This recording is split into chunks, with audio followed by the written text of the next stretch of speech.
Where are they taking her? Take Dumbo back inside. But she's his mom. Do something. Tim Burton's retelling of the 1941 Disney classic Dumbo is officially out today, and last night I was lucky enough to check it out so that I could give you my honest opinion along with everything you might have missed in this charming live-action Disney film. So with that, let's jump in.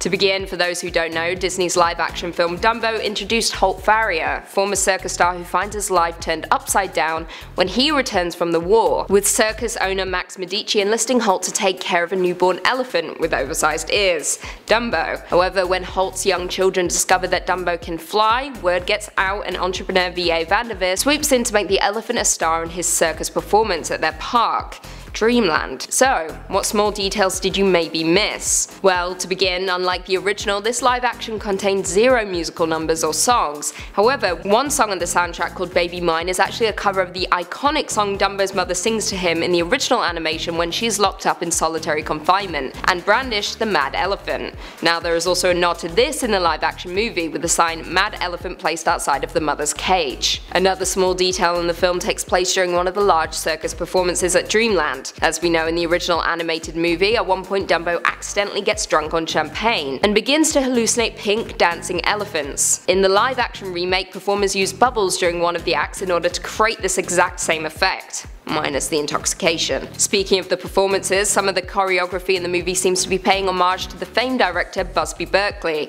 He used many of the same visuals in his films, such as 42nd Street and even Jumbo, yet another film about an iconic elephant. Now, the film itself is a clear apology letter from Tim Burton for the passionless work he had been dishing out the last few years, after opting for larger budget films with big studios. Now, though this is a Disney film, Burton did not shy away about his feelings towards money grabbers, even including a theme park called Dreamland, which is eerily similar to Disneyland. Not only that, but the park also houses an attraction called the Wonder of Science, which seems to be a nod to the Wonder of Life Center at Walt Disney World.